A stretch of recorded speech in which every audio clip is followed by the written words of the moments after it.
Hello good morning student, hero study 2.0 में आप सभी का हार्दिक स्वागत है। आशा करता हूं कि आप सभी लोग अपना लक्ष्य प्राप्त करने के लिए पूरी शिद्दत से मेहनत कर रहे होंगे। आज की जो क्लास है वो हमारी है प्रॉफिट एंड लॉस। इससे पहले हमारी जो क्लासें हुई हैं वो अनुपात पर हुई हैं और उससे पहले हमारी परसेंटेज पर क्लास हुई है। तो क्लास से पहले एक मोटिवेशन कोड जो आपको एनर्जीवान बनाएगा। दोस्त कभी हार मत मानना, दोस्त कभी हार मत मानना, क्योंकि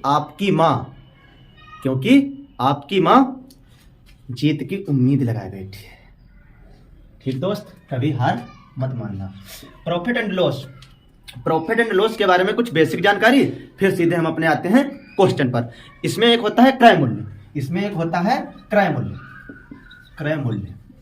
इसमें एक होता है क्रय मूल्य और एक होता है विक्रय मूल्य, एक होता है विक्रय मूल्य, एक होता है विक्रय मूल्य।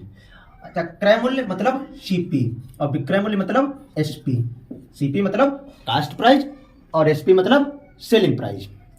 तो और एक हमारा होता है लागत, एक हमारा होता है लागत या एमआरपी, अंकित मूल्य जिसे कहते हैं।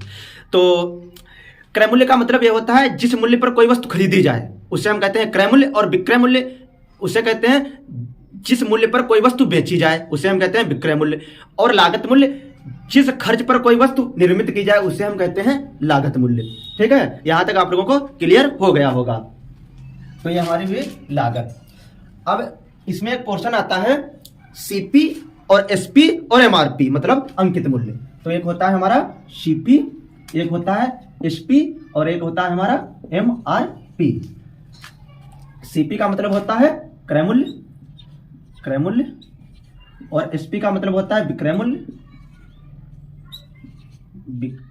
मूल्य, और ये हमारा जो एमआरपी होता है, उसे हम कहते हैं अंकित मूल्य। ये हमारा है अंकित मूल्य। ठीक, तो यहां तक आप लोगों को समझ में आ गया होगा। तो हमारा जो एसपी है इस पे हमारा निकलेगा प्रॉफिट एंड लॉस, सीपी पे हमारा निकलेगा प्रॉफिट और इसी पे हमारा निकलेगा लॉस। तो प्रॉफिट और लॉस मतलब लाभ और हानि हमारा निकलेगा सीपी पे, लाभ और हानि हमारा निकलेगा सीपी पे। और विक्रय मूल्य मतलब टैक्स मतलब कर, और अंकित मूल्य मतलब बट्टा, अंकित मूल्य का मतलब बट्टा। यहां पर हम डिस्काउंट मतलब डिस्काउंट। तो यहां तक आप लोगों को समझ में आ गया होगा, यहां तक आप लोगों को समझ में आ गया होगा। अब एक फार्मूला होता है, दो तीन आप लोगों को फार्मूला भी बता दें, लेकिन हम यूज नहीं करते हैं, तब भी हम बता दें आप लोगों को। जैसे प्रतिशत लाभ निकालना है, अगर प्रतिशत लाभ निकालना है अगर आप लोगों को, तो कुल लाभ गुणे 100, तो कुल लाभ गुणे 100, कुल लाभ गुणे 100 और बटे क्रय मूल्य। अब यहां पर हानि प्रतिशत, आपसे हानि प्रतिशत भी पूछ लेगा, तो यहां पे क्या करना है कुल हानि, बस यहां पे कुल लाभ, यहां पर कुल हानि गुणे 100 अपान क्रय मूल्य। यहां तक आप लोगों को समझ में आ गया होगा, ये वाले फार्मूला भी आप लोगों को समझ में आ गए होंगे। अब हम चलते हैं पुनः यहीं पर। तो जैसे मान लीजिए प्रॉफिट लॉस, फिर उसके बाद हमारा आता है डिस्काउंट, प्रॉफिट लॉस डिस्काउंट, उसके बाद हमारा आता है टैक्स। ठीक है, प्रॉफिट मतलब लाभ, लॉस मतलब हानि और डिस्काउंट मतलब बट्टा और टैक्स मतलब कर। ठीक है, अब हम यहां पर क्या करेंगे 20%,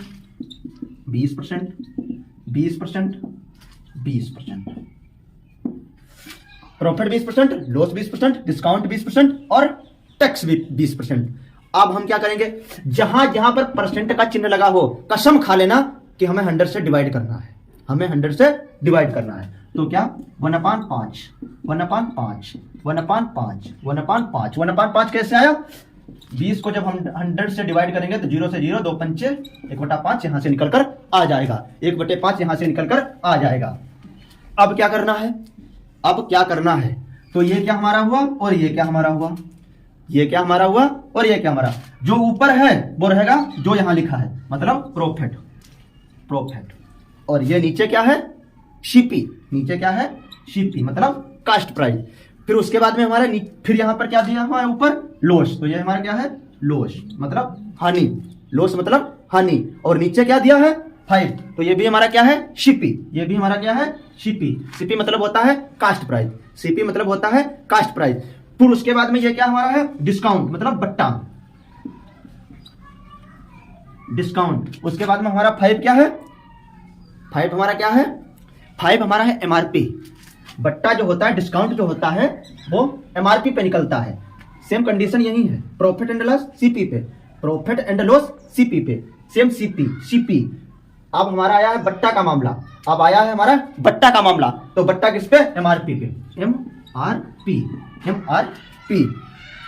फिर आता है हमारा टैक्स, तो ये हमारा है टैक्स, ये हमारा है टैक्स। और नीचे है हमारा 5, नीचे है हमारा 5, तो ये क्या हुआ, सेलिंग प्राइस मतलब एसपी। सेलिंग प्राइस का मतलब होता है एसपी, और एसपी का मतलब होता है, सेलिंग प्राइस मतलब होता है विक्रय मूल्य, सेलिंग प्राइस मतलब होता है विक्रय मूल्य। तो यहां तक आप लोगों को समझ में आ गया होगा, यहां तक आप लोगों को समझ में आ गया होगा। ये जो बेसिक चीजें थी ये आप लोगों को क्लियर हो गई होगी। जो स्क्रीनशॉट लेना चाहता है वो स्क्रीनशॉट ले सकता है। तो अब हम बढ़ते हैं सीधे अपने क्वेश्चन की तरफ, अब हम सीधे बढ़ते हैं अपने क्वेश्चन की तरफ। तो हमारा क्वेश्चन पहला है, पहला हमारा क्वेश्चन है,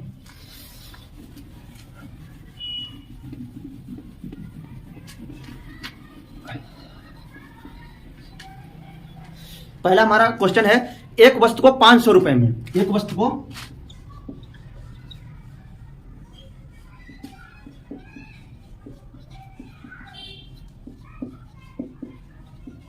एक वस्तु को 500 रुपए में खरीदकर 600 रुपए में बेच दिया जाए, 500 रुपए में खरीदकर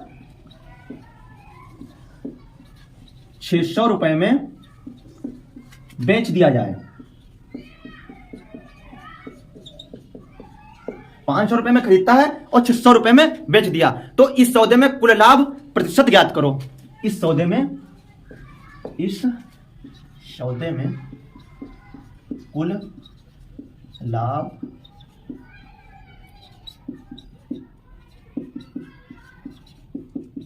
ज्ञात करो।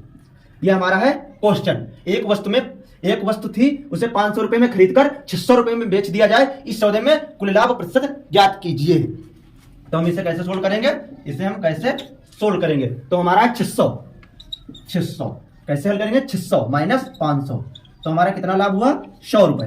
हमारा लाभ कितना हुआ, 100 रुपए।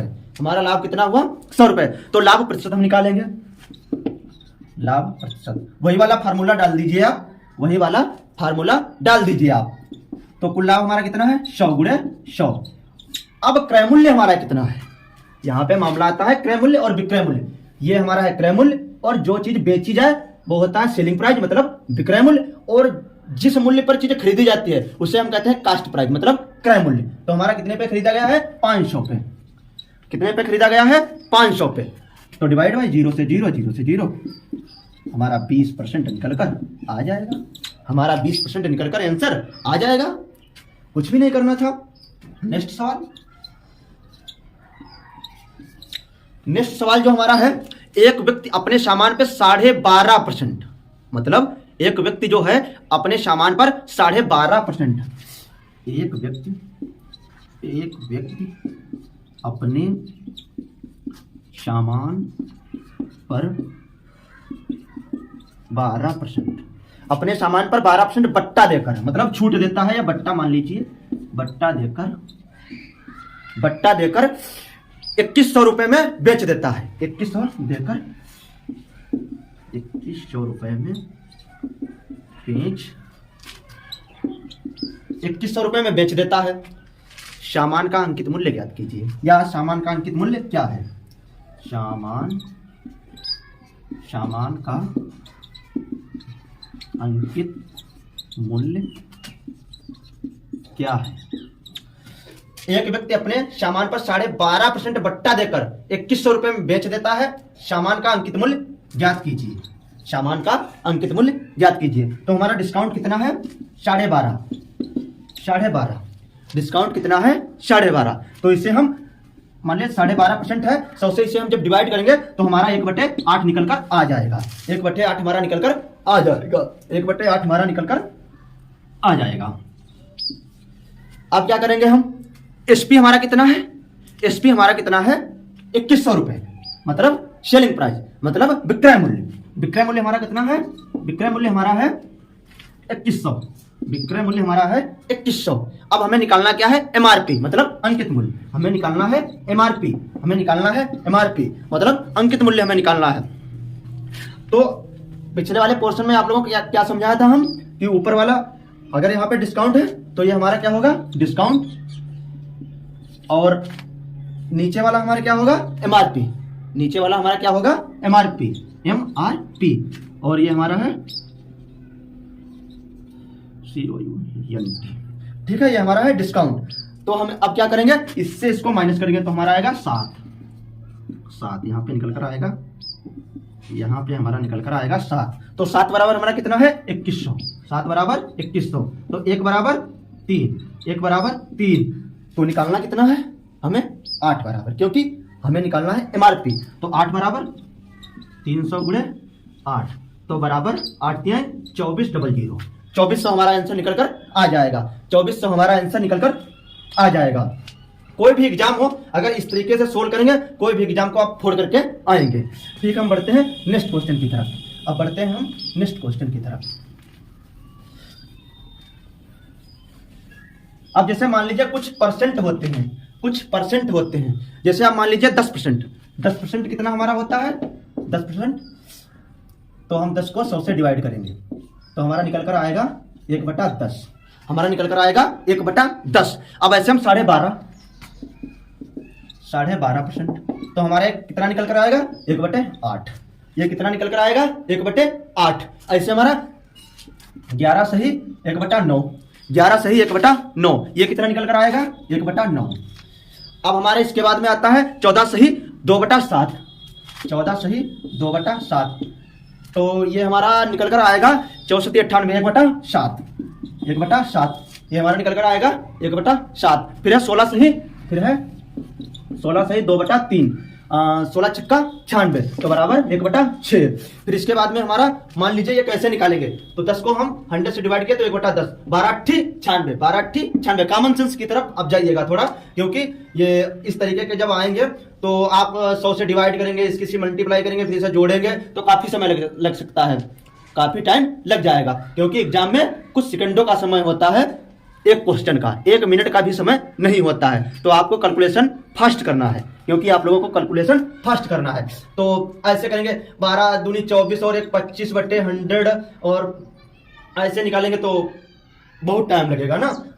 तो सीधे 12 96 1/8 और 11 9 99 1/9, 64 98 1/7, 16 छक्का 96 1/6। इन वाले परसेंट को हम ऐसे करेंगे, इन वाले परसेंट को हम ऐसे करेंगे। सब नहीं होते हैं लेकिन कुछ हमारे बन जाते हैं। सब नहीं बनते हैं लेकिन कुछ हमारे बन जाते हैं। जितने बन जाते हैं उन्हें हम बना ले, जो नहीं बनते हैं उन्हें हम डिवाइड कर लेंगे। अब हमारा आता है नेक्स्ट क्वेश्चन।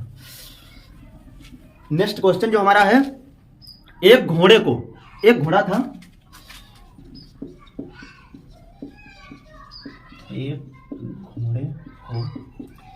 एक घोड़े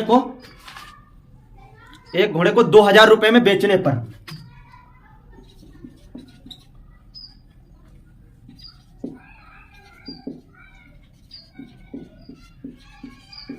एक घोड़े को 2000 रुपए में बेचने पर 25% का लाभ होता है। 25% का लाभ होता है।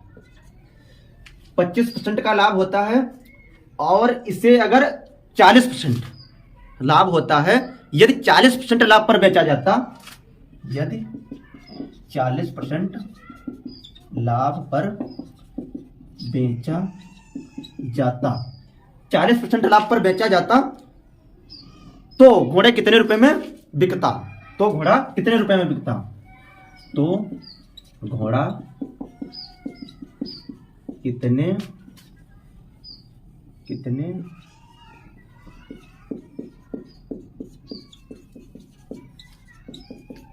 कितने रुपए में बिकता। अब हम करेंगे सोल्यूशन। तो 2000 रुपए में मतलब एक घोड़े की जो मतलब सेलिंग प्राइस थी वो 2000 थी, तो 1000। अब यहां पर कह रहा है कि 40% लाभ। पहले तो कह रहा है कि मतलब 25% का लाभ, पहले कह रहा है यहां पर 25% का लाभ होता है, फिर कहता है 40%। तो यहां पर गुणे 140/25 मतलब 125। अगर लाभ हो रहा है तो 100 प्लस, अगर हानि हो रही है तो 100 माइनस। ये वाली कंडीशन आप लोगों को फॉलो करना पड़ेगा। तो काट दीजिए,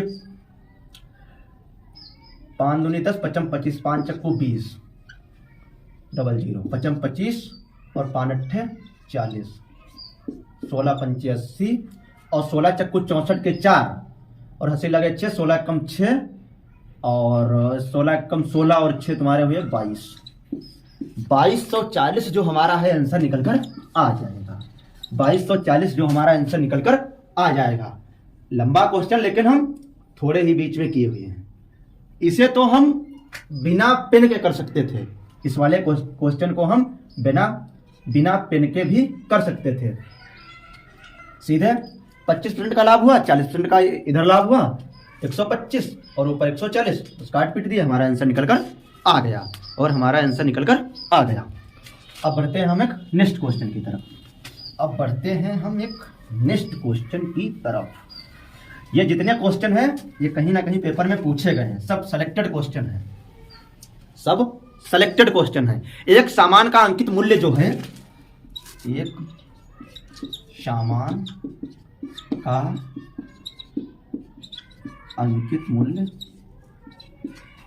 का अंकित मूल्य है 3600 रुपए। 3600 रुपए एक सामान का अंकित मूल्य 3600 रुपए है। दुकानदार इस पर 11.1/9% छूट देता है।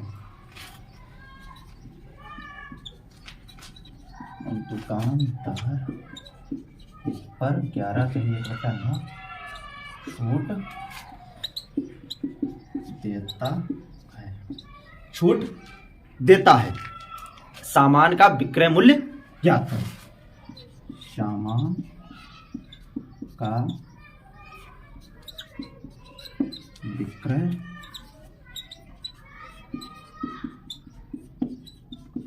सामान का विक्रय मूल्य ज्ञात करो। ये हमारा क्वेश्चन है, सामान का विक्रय मूल्य ज्ञात करो। तो इस वाले क्वेश्चन को हम कैसे बनाएंगे? इसमें क्या है हमारा, पहले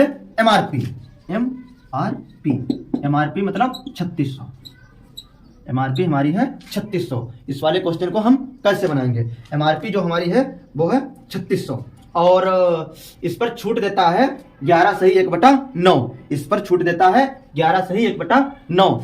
तो 11/1/9 को हम क्या लिख सकते हैं? 11 9 99, 1/9। इसे हम जब 100 से डिवाइड करेंगे तो हमारा निकल कर आएगा 1/9। 1/9 हमारा निकल कर आ जाएगा। अब हम ये हमारा छूट मतलब डिस्काउंट यहां पर परसेंट है, तो ये हमारा सीधा निकल कर आएगा 1/9। ये हमारा है डिस्काउंट और ये हमारा है एमआरपी। ऊपर वाला हमारा है डिस्काउंट और नीचे वाला हमारा है एमआरपी। ऊपर वाला है हमारा डिस्काउंट और नीचे वाला है एमआरपी। इसका जब हम अंतर निकालेंगे तो आएगा 8। इसका अंतर आएगा 8। इसका जो अंतर है वो आएगा 8। एमआरपी कितनी है? 9। तो 9 बराबर 3600। 9 बराबर 3600। तो 1 बराबर 400। 1 बराबर 400। 1 बराबर 400। तो 8 बराबर 3200।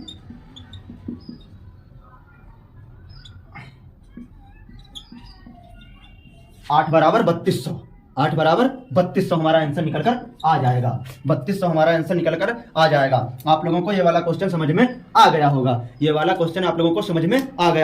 अब बढ़ते हैं हम नेक्स्ट क्वेश्चन की तरफ।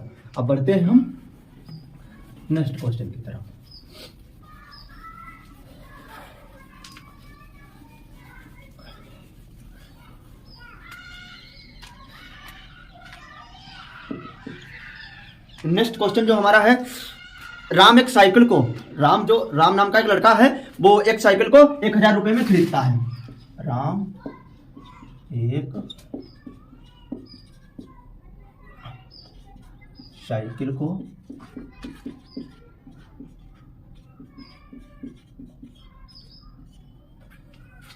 राम एक साइकिल को 1000 रुपए में खरीदी और 20% का लाभ लेकर खरीदी और 20% का लाभ लेकर, वाह राम 20% का लाभ ले लिया, 20% का लाभ लेकर उसे श्याम को बेच दिया, उसे श्याम को बेच दिया। अब भाई देखो श्याम क्या करते हैं, अब देखो श्याम क्या करते हैं, श्याम भी 10% का बट्टा घटा सहते हैं। श्याम जो है, श्याम 10% का घाटा सहकर मोहन को बेच दिया, मोहन को बेच दिया। अब जब मोहन ने खरीदी, बेच दिया, बताइए मोहन साइकिल को कितने रुपए में खरीदा, बताइए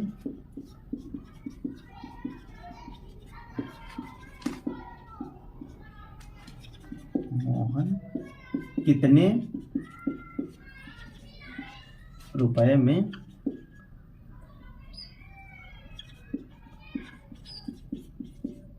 में खरीदी। राम एक साइकिल को 1000 रुपए में खरीदी, 20% का लाभ लेकर उसे श्याम को बेच दिया, श्याम को बेच दिया। श्याम 10% घाटा सहकर मोहन को बेच दिया। बताइए साइकिल को मोहन कितने रुपए में खरीदी, बताइए जो मोहन है वो साइकिल को कितने रुपए में खरीदा। इस वाले क्वेश्चन को हम कैसे करेंगे, देखिएगा। अंकित मूल्य कितना हमारा है,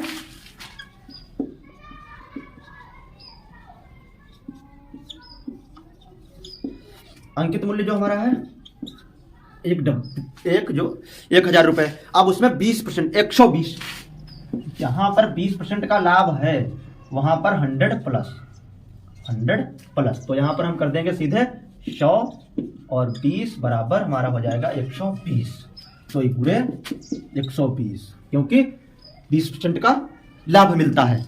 अब वो जो श्याम है वो 10% की घाटा सहते हैं, तो यहां पर हुई है हानि, यहां पर हुई है हानि, गुणे 90 बटा में 00 गुणे 00, क्योंकि यह है परसेंट, क्योंकि यहां पर हम परसेंट 20% है तो 120 बटे 100 करना पड़ेगा, तो यहां पे हम डबल बार 100 और 100 लिख दिए हैं, तो 0 से 0 कैंसिल और यहाँ 0 से 0 ये वाले कैंसिल, 12 9 108। 1080 की मोहन साइकिल खरीदी, 1080 की मोहन साइकिल खरीदी। तो यहां तक आप लोगों को बहुत अच्छी तरीके से समझ में आया होगा। आज का जो सेशन है हम यहीं तक रखते हैं, मिलते हैं आप लोगों को नेक्स्ट क्लास में। एक शानदार क्लास होगी हमारी कल वाली, और आप सभी लोग क्लास को शुरू से लेकर एंड तक जरूर देखें। तो आज का सेशन हम यहीं तक रखते हैं, मिलते हैं आप लोगों को नेक्स्ट क्लास में। जय हिंद, जय भारत।